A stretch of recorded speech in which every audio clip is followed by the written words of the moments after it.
बिस्मिल्लाहिर्रहमानिर्रहीम, अस्सलाम वालेकुम। मैं असदुल्ला खान हूँ। ऐसा लगता है कि इस्लामाबाद हाई कोर्ट के 6 जजेस और सुप्रीम कोर्ट के चीफ जस्टिस काजी फ़ाइज़ा के दरमियान एक बाकायदा जंग का आगाज़ हो गया है। ऐसा लगता है कि लड़ाई आने वाले दिनों में बढ़ने जा रही है। ऐसा क्यों लग रहा है मुझे, या मैं ऐसा क्यों कह रहा हूँ, उसकी बुनियादी वजह है। उसकी वजह यह है कि काजी फ़ाइज़ ईसा साहब को मजबूर किया गया है कि वो 7 रुकनी बेंच तश्कील दें। काजी फ़ाइज़ ईसा साहब इस्लामाबाद हाई कोर्ट के 6 जजेस के ख़त के नतीजे में कोई एक्शन लेने के लिए तैयार नहीं थे। वो 7 रुकनी बेंच भी बनाने के लिए तैयार नहीं थे। वो इसको सुप्रीम कोर्ट के पास रखने और सुप्रीम कोर्ट में समाअत के लिए हरगिज़ तैयार नहीं थे। जब काजी फ़ाइज़ साहब तैयार नहीं थे और उनको मजबूर किया गया कि वो इस मामले को टेकअप करें, तो मजबूर होकर जो है वो उन्होंने ये कदम उठाया है। और जब वो मजबूर होकर कदम उठा रहे हैं और दिल से नहीं उठा रहे हैं, तो फिर जाहिर है कि वो रिलीफ के लिए कितना काम कर सकेंगे, इसके बारे में शकूक व शुबहात और सवाल पैदा हो जाते हैं। ये पहला सवाल तो ये है कि ये बेंच तश्कील ही क्यों दिया काजी फ़ाइज़ा ने। वो तो नहीं देना चाहते थे। आपको याद है कि जब सुप्रीम जुडिशल काउंसिल को ख़त लिखा गया था तो काजी फ़ाइज़ा साहब ने क्या कहा था। काजी फ़ाइज़ा साहब ने एक मीटिंग की। मीटिंग में मुख्तलिफ़ तरह की चीज़ें डिस्कस हुई। उसमें काजी फ़ाइज़ा साहब ने उन जजेस की इस राय से इख्तलाफ किया। उन्होंने कि कुछ जजेस ने राय दी कि इसको सुप्रीम कोर्ट को खुद सुनना चाहिए। उन्होंने इससे इख्तलाफ किया और शहबाज शरीफ साहब को बुलाया और शहबाज शरीफ साहब को सुप्रीम कोर्ट बुलाकर और उन्हें यह तजवीज़ दी कि आप कमीशन बना लीजिए। बल्कि नाम भी तजवीज़ दिए कि फ़लाँ लोगों की सरबराही में ये कमीशन बनाया जा सकता है। और कमीशन बनाने का जो है वो फ़ैसला हो गया और उसके नतीजे में क्या हुआ, कमीशन बन गया। अच्छा, अब मैं इसको कनेक्ट करता हूँ दोबारा, जो मैं बात शुरू में कर रहा हूँ कि काजी फ़ाइज़ा साहब मजबूर क्यों हुए। देखिए, पहली बात तो यह है कि एक ख़त, सबसे पहला जो ख़त है वो लिखा गया तसद्दुक़ जिलानी साहब की तरफ से। नहीं, अगरचे कल भी ख़त लिखे गए, उस पर बाद में बात करता हूँ, लेकिन एक ख़त जो सबसे इंपॉर्टेंट ख़त है वो लिखा गया तसद्दुक़ जिलानी साहब की तरफ से, और वो ख़त काजी फ़ाइज़ा साहब को या सुप्रीम कोर्ट को लिखा गया। और उसमें क्या कहा गया? उसमें कहा गया कि जनाब, आइन और कानून के मुताबिक आपको टेकअप करना चाहिए इसे, क्योंकि इस्लामाबाद हाई कोर्ट के जजेस ने राब्ता ही किया है सुप्रीम कोर्ट से या सुप्रीम जुडिशल काउंसिल से, तो ये उन्हीं का दायरा अख्तियार बनता है कि वो इसको करें। ये कमीशन का दायरा अख्तियार नहीं बनता। यानी तसद्दुक़ जिलानी ने न सिर्फ खुद ये कह दिया कि मैं किसी कमीशन की सरबराही नहीं कर सकता, बल्कि उन्होंने कह दिया कि कोई और कमीशन भी नहीं उसूली तौर पर बन सकता, उसूली तौर पर सुप्रीम कोर्ट को ही करना चाहिए। फिर क्या हुआ? इसके अलावा 300 वकला ने सुप्रीम कोर्ट को ख़त लिखा। 300 वकला ने ख़त लिखकर कहा कि इसको जनाब ईजी ना लें, ये जुडिशरी का मामला है, ये आज़ाद अदलिया का मामला है, तो इस पर आप खुद से कार्रवाई करें। और उसके लिए जो है वो सुप्रीम कोर्ट को मजबूर किया गया एक तरह से वो करें। और उसके अलावा जो है वो मुख्तलिफ़ हलकों से काजी फ़ाइज़ा साहब पर शदीद दबाव भी था। लेकिन सबसे इम्पॉर्टेंट बात ये थी, इन सब चीज़ों से इम्पॉर्टेंट बात ये थी कि सुप्रीम कोर्ट को ये बताया गया कि अगर कमीशन बनाया गया तो कमीशन को इस्लामाबाद हाई कोर्ट के 6 जजेस तो मानेंगे नहीं। 6 जजेस ये करने जा रहे हैं कि वो एक पटिशन लेकर सुप्रीम कोर्ट का रुख कर रहे हैं, और इस सिलसिले में उन्होंने अपना गौर-व-गौज़ कर लिया है, उन्होंने अपनी हिकमत अमली तैयार कर ली है। अगर ये कमीशन बरकरार रहता है तो इस्लामाबाद हाई कोर्ट के 6 जजेस उठेंगे और सीधा सुप्रीम कोर्ट में आकर एक पटिशन दायर कर देंगे। फिर आप क्या करेंगे? फिर आप ये तो नहीं कह सकते कि जी हम इसको नहीं सुनेंगे क्योंकि कमीशन बनाया गया और कमीशन के पास जाइए। इस्लामाबाद हाई कोर्ट के जजेस को आप ये हाजिर सर्विस जजेस को ये नहीं कह सकते कि कमीशन के पास जाओ। तो फिर एक अजीब फिर एक ऐसी सूरत हाल पैदा होगी जिसमें काजी फ़ाइज़ा साहब एक कमज़ोर पोजीशन में होंगे। तो इन सब चीज़ों में सबसे बढ़कर ये खबर थी कि इस्लामाबाद हाई कोर्ट के 6 जजेस एक पटिशन लेकर सुप्रीम कोर्ट के पास आने वाले हैं। अगर सुप्रीम कोर्ट इसको खुद टेकअप नहीं करती तो फिर मामला और गंभीर हो जाएगा। तो काजी फ़ाइज़ा साहब ने इस सारी सूरत हाल को भांप कर एक बेंच तश्कील दे दिया है। लेकिन अब सवाल ये पैदा होता है कि अगर काजी साहब को इन तमाम फैक्टर्स ने मजबूर किया कि वो बेंच तश्कील दें, तो फिर इसके नतीजे में ये बेंच जो है वो कैसे काम करेगा और कैसे इन जजेस की जो ग्रीवेंसेस हैं उनको दूर करेगा और कैसे इसका कोई हल निकालेगा। ये एक बहुत बड़ा इंपॉर्टेंट क्वेश्चन है, क्योंकि अगर तो ये एक महाजराई की कैफियत बन गई है, यानी supreme court Islamabad high court के जजेस की बात नहीं सुनना चाहती और इस्लामाबाद हाई कोर्ट के जजेस हर सूरत चाहते हैं कि उनकी बात को सुना जाए, और चाहे उनको उसके लिए पिटीशन ही क्यों ना करना पड़ती। तो इसलिए अगर ये ऐसी सूरत पैदा हुई है कि जिसमें काजी फैसल साहब को मजबूर होकर या दबाव में आकर ये फैसला करना पड़ा है, तो क्या फिर वो उसको इसके उसी मंतकी अंजाम तक पहुंचाएंगे कि जो इसकी रूह है इस दरख्वास्त की, इस सारे कज़िये की जो असल रूह है, क्या उसके मुताबिक लेकर चलेंगे? क्योंकि काजी फैसल साहब के सामने 3-4 सवाल भी हैं, यानी और हमारे सामने भी हैं। हमारे सामने ये सवाल है कि सुप्रीम कोर्ट का 7 रुकनी बेंच सबसे पहली बात तो यह है कि नोटिस किस किस को करेगा, फरीक किस किस को बनाएगा। क्या इसमें इस्लामाबाद हाई कोर्ट के जजेस के अलावा जो पाकिस्तान के खुफिया इदारे हैं उनके अफसरान जिनको मुर्द इल्ज़ाम ठहराया गया है, क्या उनको भी बुलाया जाएगा अदालत के कटहरे में, और उनसे बुलाकर पूछा जाएगा कि जनाब बताइए इल्ज़ामात में क्या हकीकत है? पूछा जाएगा कि जनाब क्यों बेडरूम में कैमरे लगाए गए थे, या क्यों एक जज के बहनोई को अगवा करके या उठाकर उसको करंट दिया गया? क्या वो ये सब पूछेंगे चीज़ें काजी फैसल साहब? क्या वो ये सब करने जा रहे हैं? और अगर वो ये नहीं करते तो क्या इस्लामाबाद हाई कोर्ट के जो 6 जजेस हैं उनकी दरख्वास्त या उनके इस ख़त का असल मानों में जो है वो उसकी समाअत हो पाएगी, या उन 6 जजेस को रिलीफ मिल पाएगा? वो 6 जजेस जो रिलीफ या इंसाफ मांग रहे हैं, अगर ये सब कुछ नहीं काजी फैसल साहब करते तो क्या उनको इंसाफ मिल पाएगा?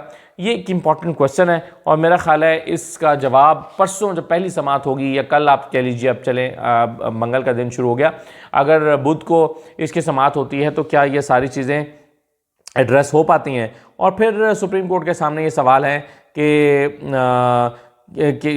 जो है वो क्या वो मिसकॉन्डक्ट का भी जायज़ा लेंगे, यानी जो सवाल जो आज़म तारड़ साहब ने उठाए थे, क्योंकि कुछ TORs बनाए गए हैं।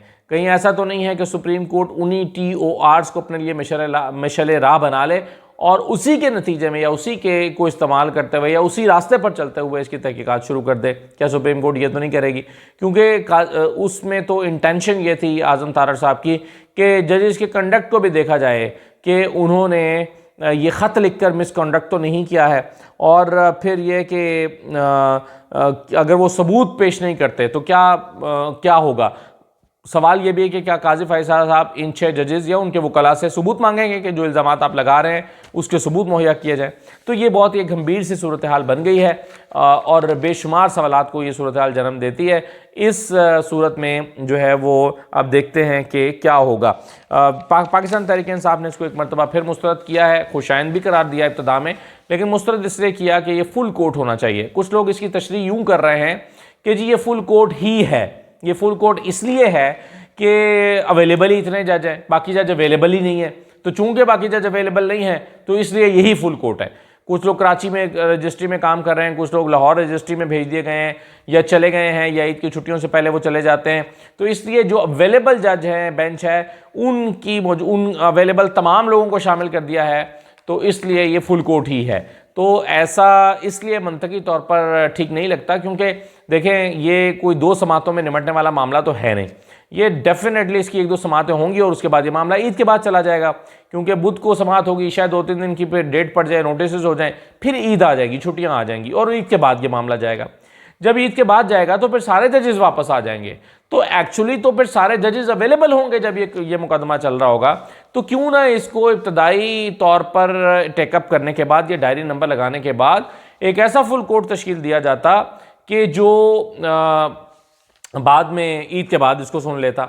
या तो आप कह दें कि फुल कोर्ट बनाना आईनी और कानूनी तौर पर मुमकिन ही नहीं है, क्योंकि कुछ लोगों को आज मैं ये कहते भी सुन रहा था कि चूंकि अब नए कानून के मुताबिक 184(3) में आने वाली जो केसेस हैं, यानी आज खुद नोटिस हैं, उसमें भी अपील का राइट दे दिया गया है। तो अपील तभी हो सकती है कि जब 7 जजेस से ज़्यादा, यानी जितने लोग सुन रहे हैं उनसे ज़्यादा बाकी मौजूद हों बेंच पर, ताकि अगर अपील में जाएं तो उनसे बड़ा एक बेंच बनाया जा सके।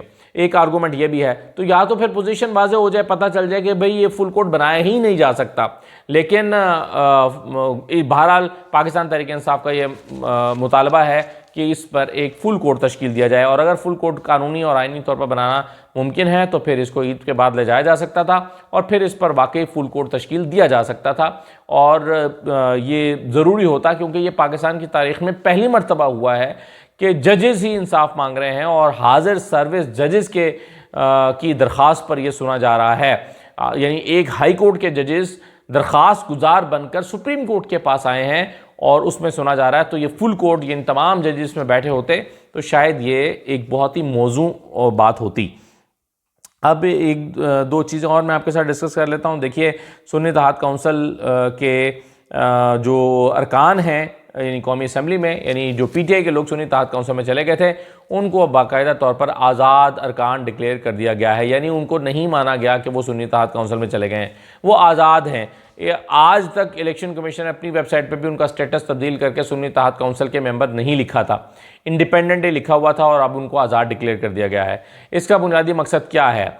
क्या हिज़्ब इख्तिलाफ की क़यादत किसी और को देना, यानी पीपल्स पार्टी को देना है कि पीपल्स पार्टी दूसरी बड़ी, अगर पीटीआई की को बतौर जमात या सुन्नी इत्तेहाद काउंसिल को बतौर जमात तस्लीम नहीं किया जाता तो फिर जो दूसरी बड़ी जमात बनती है वो पीपल्स पार्टी बनती है। तो क्या साजबाज करके पीपल्स पार्टी का एक कायदे हिज़्ब इख्तिलाफ लाने की कोशिश की जा रही है? अगर ऐसा कोई अपोजिशन लीडर आता है तो फिर तो वही सूरत हाल हो जाएगी कि अपना ही बंदा जो है वो अपोजिशन लीडर में बैठ जाएगा, जैसे पीडीएम की हुकूमत में बैठा हुआ था। जैसे राजा रियाज को अपोजिशन लीडर बना दिया गया जबकि वो एक ही पेज पर थे, यानी अपना ही एक बंदा उठाकर अपोजिशन लीडर लगा दिया। तो कौन नहीं जानता कि इस वक्त हुकूमत जो है वो पीपल्स पार्टी ही के वोटों से बनी है और पीपल्स पार्टी ही की सपोर्ट से वो चल रही है। तो फिर कैसे मुमकिन है कि अपोजिशन पीपल्स पार्टी का अपोजिशन लीडर लगा दिया जाए? लेकिन बहरहाल ख़बर ये भी है कि इस वक्त सिर्फ़ और सिर्फ एक ही शख्स का नाम अपोजिशन लीडर के तौर पर गया हुआ है और उसका वो है उमर अयूब खान। अब उमर अयूब खान के मुकाबले में किसी और पार्टी ने अपना अपोजिशन लीडर का नाम नहीं दिया हुआ, इसलिए तवक्को तो यही है कि उमर अयूब खान ही आज अपोजिशन लीडर बना दिए जाएंगे या बन जाएंगे। लेकिन फिर भी एक तलवार शायद आइंदा दिनों में भी लटकती रहे, क्योंकि पीटीआई के लोगों को आज़ाद उम्मीदवार डिक्लेयर किया गया है, यानी ये सारे लोग अब आज़ाद हो गए हैं और इनकी कोई पार्टी नहीं है इस नए ऑर्डर के मुताबिक। आखिरी बात यह है कि पेट्रोल की कीमत में रात इजाफ़ा हुआ, इस पर जो है वो बहुत ज़्यादा रद्दअमल आया है अवाम की तरफ से, क्योंकि पेट्रोल की कीमत बढ़ने से बहुत ज़्यादा महंगाई का एक तूफ़ान आता है। लेकिन आज मैं देख रहा था कि कुछ लोगों ने नून लीग के, यानी पहले माजी में जब पेट्रोल 100 से बढ़ के 110 हुआ या 110 से बढ़ के 118 हुआ तो उस वक्त मुख्तलिफ़ तरह के बयान दिए थे। मुझे याद है लाहौर में नैब अदालत में शहबाज शरीफ और हमजा शहबाज को लाया जाता था और वहाँ जब वो आते थे तो पेट्रोल की कीमत अगर 15 दिन के बाद बढ़ती थी तो अगर 1.5 रुपया कीमत बढ़ गई है तो रिपोर्टर्स का सवाल होता था कि जी मियाँ साहब, रात के अंधेरे में हुकूमत ने एक मरतबा फिर पेट्रोल की कीमत बढ़ा दी, आप क्या कहेंगे? तो मियाँ साहब कहते थे कि ये बड़ा जुल्म है, ये बड़ी ज़्यादती है, ये गरीब आवाम पर एक रात के अंधेरे में बम गिरा दिया गया है। ऐसा ही सवाल जो है वो हमजा शहबाज से भी पूछा जाता था, वो भी ऐसी ही तकरीर फरमाते थे। मैं उस वक्त भी हैरान होता था कि हमारे रिपोर्टर इस नौइयत का सवाल करते हैं, यानी आप क्वेश्चन हमारे नज़दीक तो ये है कि आप क्रिटिकल क्वेश्चन होता है या ऐसा सवाल होता है जो उससे मुतालिक हो, तो बल्कि एक ऐसा पोला सा सवाल मौजू बना कर दिया जाता था गुफ्तगू करने के लिए। जी मियाँ साहब, रात हुकूमत ने रात के अंधेरे में पेट्रोल की कीमत 2 रुपये बढ़ा दी, आप क्या कहेंगे? वो आगे से कहते थे कि जी बड़ा जुल्म किया, बड़ा गलत किया। तो 3 बयान सिर्फ मैं आपको सुनाना चाहता हूँ, फिर वीडियो को ख़त्म करते हैं। आप ज़रा इनको सुनिए, ये क्या कहा करते थे। पहले नवाज शरीफ साहब को सुनिए, लेकिन जो इसमें शाहकार बयान है ना वो मैं आपको बाद में सुनाता हूँ, पहले ये सुनें। और फिर देखें कि रात के अंधेरे में ये डाके मार रहे हैं, जो पेट्रोल और तेल की कीमतें जो बढ़ाई हैं वो रात के अंधेरे में बढ़ाई हैं। अब बताएं कि रात के अंधेरे में तो डाके पड़ते हैं ना, ये आवाम की जेबों पे बहुत बड़ा डाका है ये जो उन्होंने रात को मारा है। तो इंतहाई सूरत हाल जो है वो तशवीशनाक हो गई है। जो कहते हैं ना जी कि पाकिस्तान जो है ना वो तबाही के। पेट्रोल की नई कीमतें हमेशा रात को 12 बजे नाफिजुल अमल होती हैं। रात 12 बजे से दिन, चूँकि तारीख़ तब्दील होती है तो इसलिए रात 12 बजे होती हैं, लेकिन उसको नवाज शरीफ साहब कहा करते थे कि भाई रात के अंधेरे में क्यों किया है। हालांकि उन्हें पता है कि रात के अंधेरे में रात 12 बजे ही नया दिन, नई तारीख चढ़ती है, तो कि रात के 12 बजे तो डाके पड़ते हैं, तो अंधेरे में तो डाके पड़ते हैं, तो अंधेरे में क्यों किया है। तो ये गैर मंतकी सा सवाल वो ये उठाते रहे हैं। अब हमारी बहुत ही पसंदीदा आपकी और हमारी सबकी जो पसंदीदा सियासतदान है मरियम औरंगजेब साहिबा, वो क्या करती थी, सुने ज़रा। 12 रुपए पेट्रोल रात के अंधेरे में तुम्हें बढ़ाने में शर्म नहीं आई? दिल नहीं हिला कि पाकिस्तान की आवाम जो रोटी नहीं खा सकती, जो दवाई नहीं खरीद सकती, वो 12 रुपए पेट्रोल बढ़ा दिया? 12 रुपए पेट्रोल बढ़ा दिया रात के अंधेरे में। और ये है शाहकार स्टेटमेंट जो मरियम नवाज साहिबा का था। ईद की आमद आमद है, सुने ज़रा। ईद की आमद आमद है, सिर्फ आज पेट्रोल की कीमत तारीख की 73 साल की बुलंद तरीन सतह पे 118 रुपए फी लीटर। अब मुझे ये बताओ कि जो लोग अपने मोटरसाइकिल्स में, अपनी गाड़ियों में, अपनी सवारी में पेट्रोल डलवाए या अपने बच्चों के लिए रोटी ले,